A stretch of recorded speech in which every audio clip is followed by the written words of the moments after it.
The Persian Gulf, the Strait of Hormuz, 3:42 p.m. under a blazing sun. The water is churning, tense. This is the world's most critical oil choke point. 20% of this planet's oil flows through this narrow passage every single day. Patrolling these waters, the USS Nimitz, a nuclear-powered supercarrier, a city at sea, home to 90 warplanes and 5,000 sailors. She leads a carrier strike group through this international waterway. But at precisely 3:42 p.m., the situation detonated. A swarm of 11 Iranian Revolutionary Guard attack boats.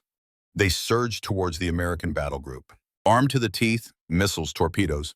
They closed to within 50 meters. 50 meters, a stone's throw from a United States warship. Tehran's claim, an American provocation, an intrusion into sovereign Iranian waters. Washington's reality, illegal international transit. One wrong move, one nervous twitch on a trigger, one fatal miscalculation, and the world's supply of oil would be severed. The global economy would shatter, and America and Iran would be locked in total war. What transpired in the next 17 minutes would stun military strategists across the globe, because the United States Navy never fired a single round. They chose a response far more devastating. This is the story of how America delivered a crushing humiliation to Iran without starting World War III. 3:42 p.m., the exact moment Tehran learned that threatening the Strait of Hormuz was a suicidal gamble. But to understand why, we must rewind 6 hours. 9 a.m., the USS Nimitz carrier strike group. It begins its approach to the Strait of Hormuz. A routine passage, a mission performed hundreds of times. But this time was different. Just 24 hours earlier, Iran's supreme leader had issued a chilling ultimatum on state television. If America stops Iran from exporting its oil, then no one will export oil through the Persian Gulf. It was more than just words. It was a declaration. For weeks, the pressure had been building. U.S. sanctions were crippling Iran's economy. Its oil exports were collapsing. Tehran was desperate. Washington was applying pressure. And now the USS Nimitz was sailing into the lion's den, directly through Iran's strategic backyard. The Iranian military command saw an opportunity, not to attack, but to intimidate, to humiliate a superpower, to force the Americans to back down. At 2 p.m., 11 speedboats hit the water. They were from the Iranian Revolutionary Guard Corps Navy. They launched from the Bandar Abbas naval base. But these were not ordinary patrol boats. These were Boghammar-class fast attack craft, 40 feet long with a top speed of 50 knots, armed with deadly rocket launchers, heavy machine guns, and anti-ship missiles. Their tactic, the swarm attack. The strategy was brutally simple. Overwhelm a massive warship with multiple small targets, fast-moving threats designed to get in close. Force a reaction, create chaos, sow panic. It had worked for them before. In 2008, their boats harassed American warships. In 2016, they captured American sailors. In 2021, they seized merchant vessels. But they had made a fatal mistake. They had never swarmed a full carrier strike group. 3:15 p.m., American radar lit up, bogies leaving port. 3:28 p.m., 20 miles out and closing. The gap was shrinking, fast. 3:35 p.m., 10 miles, the wolf pack was forming, assuming an attack pattern. On the bridge of the Nimitz, Admiral Sarah Coleman, commander of the entire strike group, was summoned immediately. Ma'am, we have 11 Iranian fast attack craft inbound, approaching at high speed. Current distance 8 miles. They're not responding to radio warnings. Admiral Coleman studied the tactical display. 11 hostile contacts converging from multiple angles, a classic swarm tactic. Her weapons officer leaned in. Ma'am, recommend we illuminate them with fire control radar. Show them we're locked on. Negative. Admiral Coleman replied, her voice steady. That's exactly what they want us to do. Their goal, make us look like the aggressors. To give Tehran propaganda footage of American warships threatening peaceful Iranian boats. So what's our move? Admiral Coleman smiled. We don't threaten them, we humiliate them. At 3:42 p.m., the Iranian boat swarmed closer, 2 miles, then 1 mile, then 500 meters. The lead Iranian boat hailed the Nimitz. American carrier, you're in Iranian waters. Turn back or face the consequences.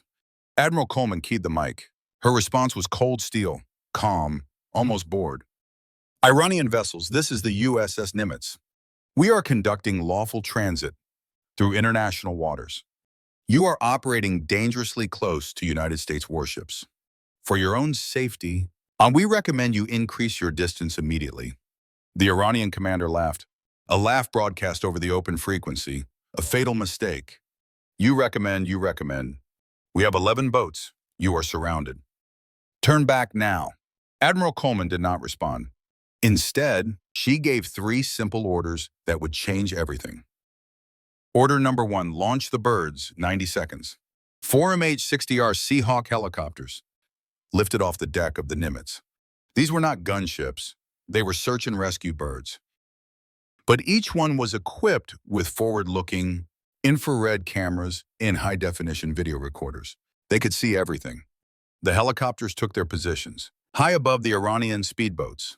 Not threatening, just watching, recording. Order number 2, position the destroyers. The 2 Arleigh Burke-class destroyers in the strike group, the USS Stockdale and the USS Chaffee, carved through the water, taking up flanking positions. They weren't blocking the Iranian boats. They were building a steel box around them. And suddenly the hunters had become the hunted. The Iranians were caught in a trap, and they had no idea. The order was given, activate the secret weapon. High on the deck of the USS Nimitz, a new kind of weapon hummed to life. A weapon the Iranians had never seen before. A weapon they had never even heard of, the AN/SEQ-3 laser weapon system. Not a gun, not a missile. It was a laser powerful enough to fry electronic systems, to blind optical sensors. At close range, it could even ignite fuel tanks, and it was completely silent. At 15:47 hours, the Iranian boats closed the distance to 300 meters. Their lead boat made a fatal mistake, a hard turn. It was now heading directly for the Nimitz, playing a deadly game of chicken with a 100,000-ton aircraft carrier. Deep inside the Combat Information Center, tensions were at a breaking point. Ma'am, hostile boat is on a collision course. 200 meters, request permission to engage. Hold your fire, Admiral Coleman ordered. Let them come. 150 meters. 100 meters, 75 meters. Then at the last possible second, the Iranian boat swerved hard. It passed within 50 meters of the carrier's massive bow. So close, the sailors on both vessels could see each other's faces. The Iranian commander's voice crackled over the radio, full of arrogance. See, you cannot stop us. These are Iranian waters. We make the rules here. Admiral Coleman's response was ice. Iranian commander, I suggest you check your navigation system. Silence. Check your GPS. Check your radio. Check your radar. More silence on the line. Then a new tone entered the Iranian's voice. Panic. What did you do? What did you do to our systems? The silent weapon had done its job perfectly. It had neutralized the Iranian boat's electronics. Navigation, dead. GPS, offline. Radar, jammed. Radio frequencies completely scrambled. 11 speedboats, adrift and powerless. They were dead in the water. Their navigation was fried, their coordination gone, blind in the middle of the Strait of Hormuz. Utterly helpless. The American commander's voice cut through the static. You are drifting, he stated calmly, directly into an international shipping lane. There are multiple commercial tankers on approach. Without navigation, you risk a catastrophic collision. We are prepared to offer assistance. The humiliation was absolute. Iran came looking for a fight. Now they were about to be offered a lifeline. But the American commander wasn't finished. I should also inform you that the events of the last 5 minutes have been recorded in high definition. From multiple angles, we have your approach, your threats, and your current unfortunate situation. A deafening silence followed. This footage is being sent to international media as we speak. The entire world is about to see what happened here today. They will see Iranian Revolutionary Guard forces attempt to harass a United States warship in international waters. And they will see you fail miserably. The Iranian commander was silent. You have 2 choices. Option 1, we tow your crippled boats back to Iranian waters. You can then explain to Tehran how you needed American help to get home. Option 2, we restore your navigation. You return to port under your own power. And you never, ever threaten a U.S. warship again. The silence stretched for 10 seconds, then a single reply, option 2. At 3:53 p.m., the laser disengaged. On board, the Iranian boat's navigation systems flickered back to life. By 3:55 p.m., GPS signals were restored. The 11 Iranian speedboats turned and began their silent, defeated journey home. The harassment was over. At 3:59 p.m., the USS Nimitz resumed its transit unchallenged through the Strait of Hormuz. Mission accomplished, not a single shot fired. Within 2 hours, the video was everywhere. Released by U.S. Central Command, raw, unedited. It showed the complete picture. The Iranian boats swarming like predators, the aggressive maneuvers, the shouted threats. And then, the critical moment their systems failed. First confusion, then outright panic. The global media reaction was explosive. Headlines screamed across the world, U.S. Navy disables Iranian attack boats without firing a shot. Tehran's humiliation in the Strait of Hormuz. How America won the battle without a fight. In Tehran, the propaganda machine tried to spin it. They desperately claimed victory. They spoke of bravely warning off American aggression. But the video did not lie. The entire world saw 11 Iranian boats harassing a United States naval convoy. And the entire world saw those same boats dead in the water, limping home. Defeated, humiliated. The geopolitical fallout was swift, undeniable. Oil markets calmed, prices dropped. Because the world now understood a powerful truth. Iran cannot close the Strait of Hormuz. Not against the United States Navy. Tehran had played its most powerful card, and it had been exposed as a bluff. Saudi Arabia immediately increased oil exports. The UAE announced expanded production. Even Iraq felt newly emboldened.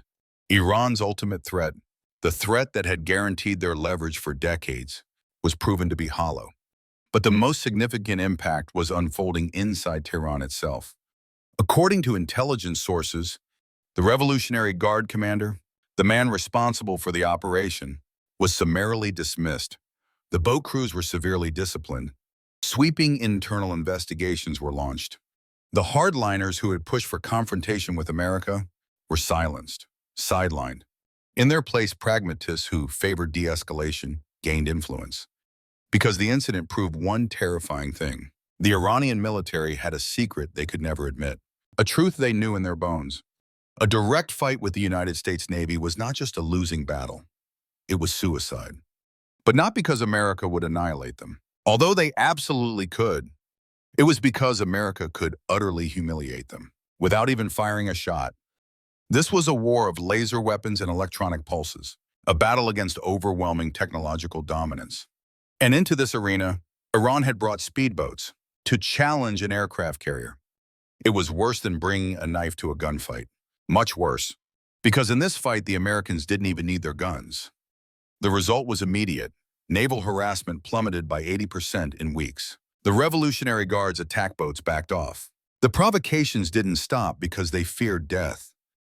They stopped because they feared complete and utter embarrassment.